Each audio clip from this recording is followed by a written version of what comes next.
अस्सलाम वालेकुम।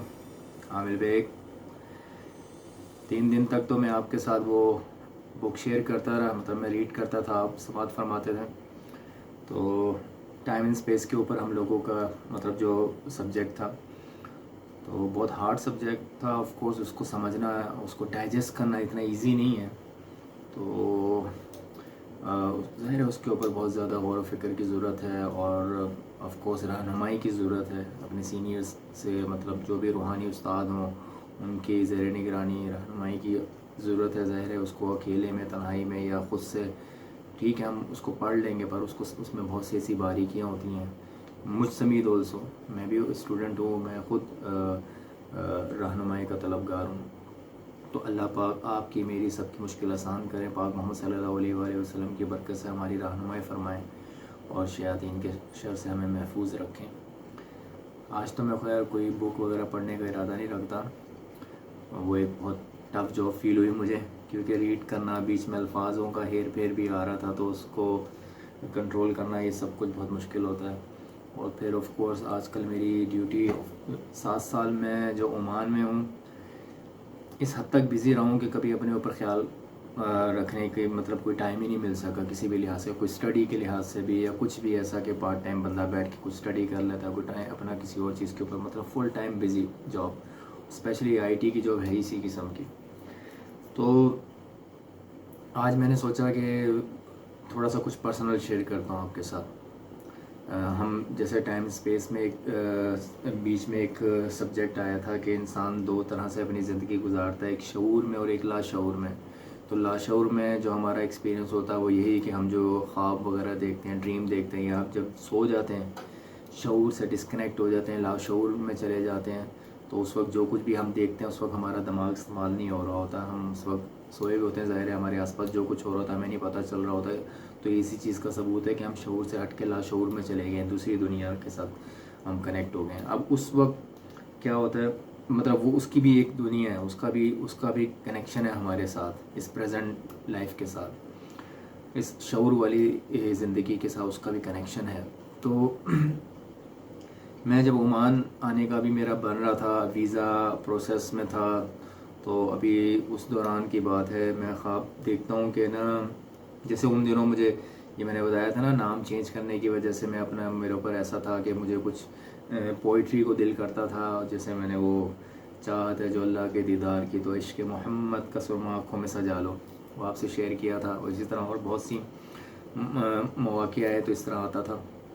तो यानी कि ऐसे ही चलते फिरते, जैसे कभी नमाज़ पढ़ रहा होता था इधर ओमान आने के बाद एक दफ़ा, तो ऐसे ख्याल आया, यानी कि ज़ाहिर है जहन में आता है यार 5 वक्त की नमाज़ की पाबंदी किया करो, ये किया करो, तो ज़ाहिर है जन्नत में जाएंगे, अदरवाइज़ जहन्नुम में जाना पड़ेगा। इस तरह की छोटे होते हुए बातें बंदा सुन रहा होता।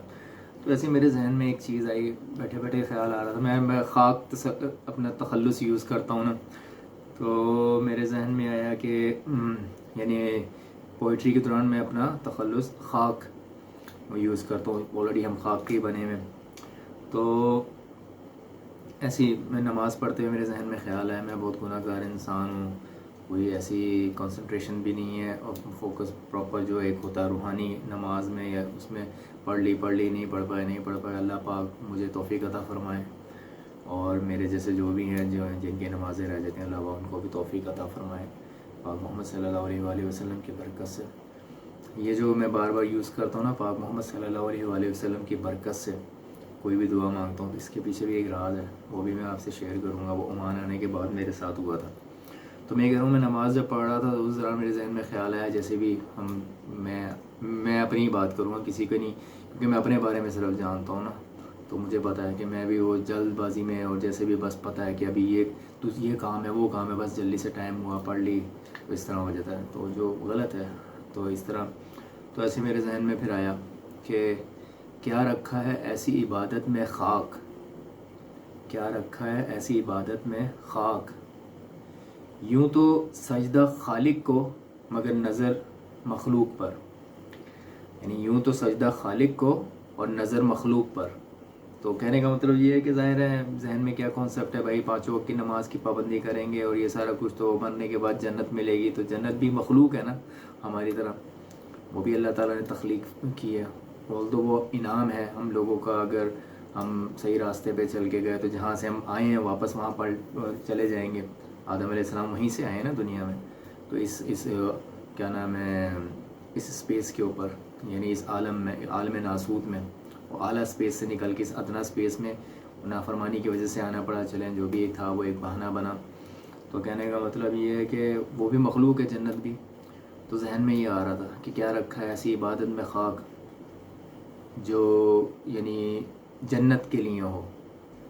यूँ तो सजदा खालिक को पर नज़र मखलूक पर, तो ऐसा कुछ है। क्योंकि मैं लिखता नहीं था कि ये जो मुझे याद रहे। अभी वो ज़ाहिर है वो एक टाइम पे एक अलग कैफियत होती है, तो अभी वो अल्फाज शायद आगे पीछे हो रहे होंगे, पर इस जैसा था, इससे सिमिलर। तो ये मेरी मिस्टेक है। जब भी मुझ पर कुछ ऐसा कुछ आता था, मुझे चाहिए था कि मैं नोट डाउन कर लिया करता, पर नहीं, उस टाइम की कैफियत होती थी और वहीं फिर ख़त्म हो जाती थी। तो बस ऐसे ही था। तो वही मेरे जहन में आया कि यार अल्लाह पाक हमारे खालिक हैं, तो किसी लालच में तो उनकी इबादत नहीं होनी चाहिए ना। ऑफ कोर्स वो इस लायक हैं कि उनकी इबादत की जाए, वो वहदा उला शरीक है। तो बस इसी वजह से, इसलिए नहीं कि वो हमें इनाम देंगे और हमें जन्नत में जाने को मिलेगा। तो बस अल्लाह की इबादत इसलिए कि वो इसी लायक हैं, वो वहदा उला शरीक है, तो वो बंदगी के लायक हैं बस। तो इस वजह से ये बस आपसे मैंने शेयर किया। अच्छा, मैं अब आपको ये बता रहा हूँ कि मैं ये जो दुआ मांग के यूज़ करता हूँ कि अल्लाह पाक हमारी मुश्किल आसान करें पाक मोहम्मद सल्लल्लाहु अलैहि वसल्लम की बरकत से, तो वो ज़ाहिर है वो उसका एक मतलब ये कब से मुझे आदत पड़ी। जब मैं ओमान आ रहा था ना, वीज़ा भी लगा नहीं था, तो उस टाइम पे मुझे याद है कि मैंने ख्वाब देखा। मैंने ख्वाब क्या देखा कि मैं सोया हुआ हूँ और ना एक ओपन स्पेस है रेगिस्तान टाइप की, वहाँ एक ब्लास्ट होता है, धमाका सा होता है, ठीक है, और धुएं के बादल ऐसे उड़ते हैं ऊपर, ब्लैक कलर का स्मोक होता है, और मैं नीचे खड़ा हूँ और वो ऐसे सारा आसमान पे जाता है और वापस मेरे ऊपर आ रहा है, फुल ब्लैक कलर का। मुझे कोई जानी पहचानी आवाज़ भी आती है, आमिर इसके नीचे से हट जाओ, पर मैं खड़ा रहता हूँ ऐसे, वेट कर रहा हूँ और उसे देख रहा हूँ। वो पूरा ब्लैक स्मोक धुआं मेरे ऊपर आता है और वो मुझे पूरा ढक देता है, कवर कर देता है। फिर मेरी आँख खुल जाती है। फिर क्या कहते हैं, नेक्स्ट डे मैं देखता हूँ कि मैं एक जगह पर हूँ, वहाँ जा रहा हूँ, वहाँ पे शेर है, सब लोग उससे डरे हुए, मेरे रिश्तेदार भी मौजूद हैं, सब डर रहे हैं उससे। मैं पहुँचता हूँ, मैं भी घबरा जाता हूँ सबकी तरह, जाहिर है। तो बट मैं ऐसा प्रिटेंड कर रहा हूँ कि मैं उनको शो ना हो, उनको ये शो ना हो कि मैं भी घबरा रहा हूँ उनकी तरह। तो मैं, अब डर तो मुझे लग रहा है, पर मैं, शेर जब वो मेरी तरफ लपकता है, मुझे डर लगता है कि मैंने, वो डर भी लगता है और मैंने ऐसे शो करना है कि मुझे डर नहीं लग रहा है, ये जो लोग सब हैं बेइज्जती हो जाएगी। तो मैं क्या करता हूँ कि एकदम से ना शेर को देख के मैं कहता हूँ, ये या शेख अब्दुल कादिर जिलानी शैय्यल्लाह। तो शेख अब्दुल कादिर जिलानी तमाम वलियों के सरदार, तो उनका ये मैं एक ये ख्वाब में देख रहा हूँ, ठीक है। मैं ऐसे पढ़ता हूँ, वो शेर एकदम से छोटा होना शुरू होता है और इतना सा हो जाता है सामने, जैसे कोई खिलौना होता है और स्प्रिंग टाइप की चीज़ ऐसे ऐसे मूव करने लग जाता है, ज़मीन पे पड़ा हुआ छोटा सा स्प्रिंग टाइप बन जाता है। तो फिर मैं अपने आप को देखता हूँ, मैं ऊंची दीवार पे बैठा हूँ और मेरे साथ मेरी फुप्पो हैं, वो मुझे कहती हैं ये तुमने क्या किया। तो मैं क्या कहते हैं, खामोश रहता हूँ, नहीं बताता। फिर शेर मुझे हसरत भरी निगाह से देख रहा है, तो फिर मैं दोबारा पढ़ता हूँ, मैं ये कहता हूँ या शेख अब्दुल कादिर जिलानी शैय्यल्लाह। तो वो एकदम से वो दोबारा बड़ा होता है ऐसे करके और वापस भागने लगता है और रुकता है, पलट के ऐसे देखता है और भाग जाता है। तो मैं बड़ा वो होता हूँ, अल्लाह पाक ने अपने वली की सदके उनके वसीले से मुझे बचा लिया, तो इज़्ज़त भी रहेगी। तो क्या कहते हैं, फिर अगली दफ़ा फिर मैं दोबारा ख्वाब देखता हूँ कि ये ख्वाब का सिलसिला चल रहा है, तीसरा दिन है। फिर मैं ख्वाब देखता हूँ, मेरी फुप्पो मेरे पास है, वो मुझे कह रही हैं, मेरा वीज़ा लग जाता है वो मेरे हाथ में, तो मुझे कहती है मुबारक हो तुम्हारा वीज़ा लग गया, ऐसे करके कुछ ना। तो मैं भी बड़ा खुश होता हूँ। फिर वो वीज़ा निकल आता है और फिर जैसे भी हो, मैं और हसन मेरा कज़न हम लोग इधर ओमान आ जाते हैं। तो जो मैंने आपके साथ शेयर किया, तो यहाँ पे 6 महीने जॉबलेस रहता हूँ, बहुत प्रॉब्लम, बहुत डिफ़िकल्ट टाइम, यकीन करें। ख्वाब, मुझे मेरी नींद उड़ गई उस टाइम पे ना, जैसे हम जिक्र कर रहे थे ना, इंसान रूहानियत में जाना हो या कुछ हो तो कितने घंटे की क्या नाम है जागना की प्रैक्टिस करनी पड़ती है। तो अब मुझे पता चला वो तब प्रैक्टिस नहीं थी, वो ऐसी मेरी नींद उड़ गई थी उस दौरान ना। 4-5 महीने गुजरे थे जॉबलेस हुए हुए, सब सो जाते थे। इधर मेरे राइट साइड पे हसन सोए हुए, इधर वो रमीज़ हैं और शहजाद अल राबे की कंपनी के तीनों मेंबर थे, तो ये सोए हुए हैं। तो मैं इनको देख रहा होता था रात को उठ के हसरत से कि यार ये सोए में ये कितने लकी इंसान है, इनको नींद आई हुई माशाल्लाह, और मैं बैठा हूँ मुझे नींद ही नहीं आ रही, पूरी पूरी रात गुजर जाती थी। तो मतलब रमीज़, शहजाद, हसन मेरे आसपास हैं, हम शेयरिंग वाला रूम था, ज़ाहिर है चारों इकट्ठे रहते थे।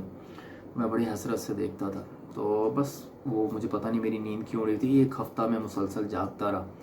दिन में जॉब के लिए निकल जाता था, रात को नींद नहीं आती थी, ऐसे बैठा रहता था ख्वाब मतलब फिर इसी दौरान फिर मुझे बाद में फिर मुझे नींद आई जब मैं सोया।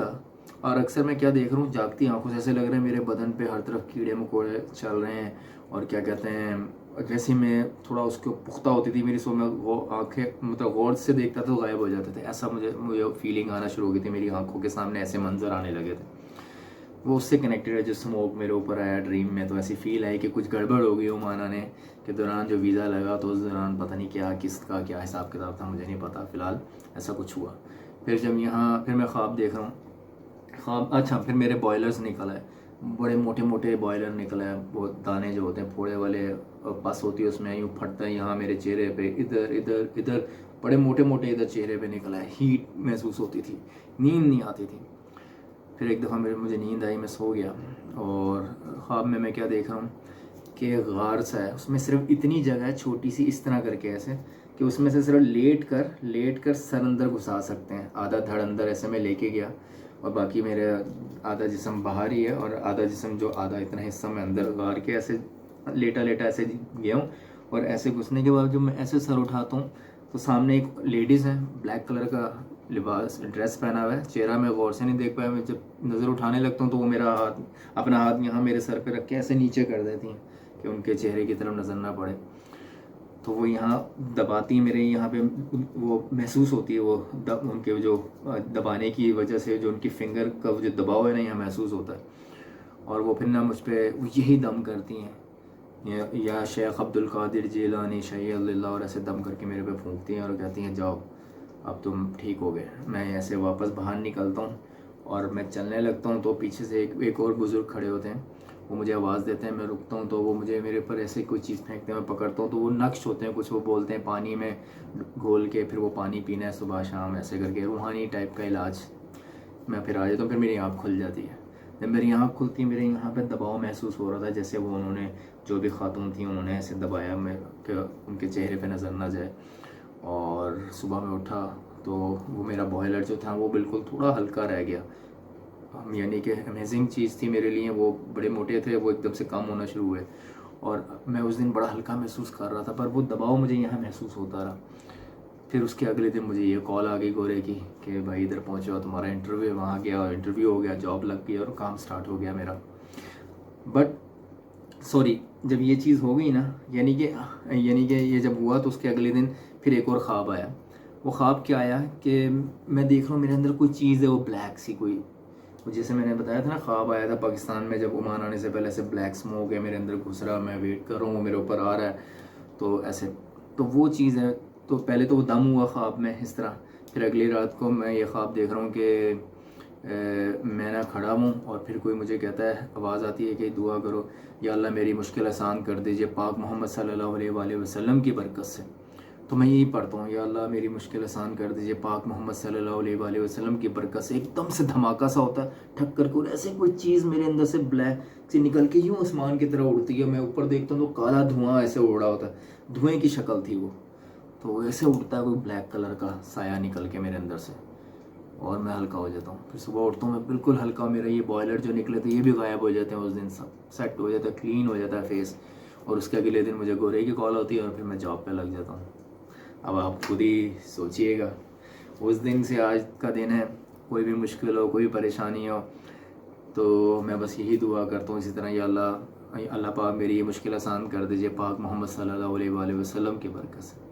आप सल्लल्लाहु अलैहि वसल्लम अल्लाह पाक के हबीब हैं और तमाम अंबिया कराम के सरदार हैं, तो ज़ाहिर है उन्हीं के सदक़े हम लोग यहाँ पे सांस ले रहे हैं, उन्हीं के सदक़े हम लोग हैं, हम सब हैं।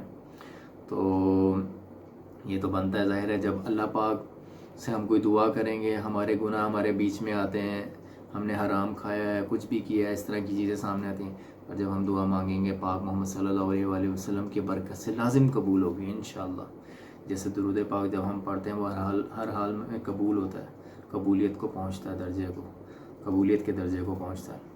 तो इसीलिए हम अक्सर दुआ मांगने से पहले अव्वल और आखिर दुरूद पाक पढ़ते हैं। कोई भी ज़िक्र अस्कार करते हैं अव्वल आखिर दुरूद पाक की पाबंदी करते हैं, इसी वजह से कि वो उसको भी कबूलियत का दर्जा मिल जाएगा इस तरह।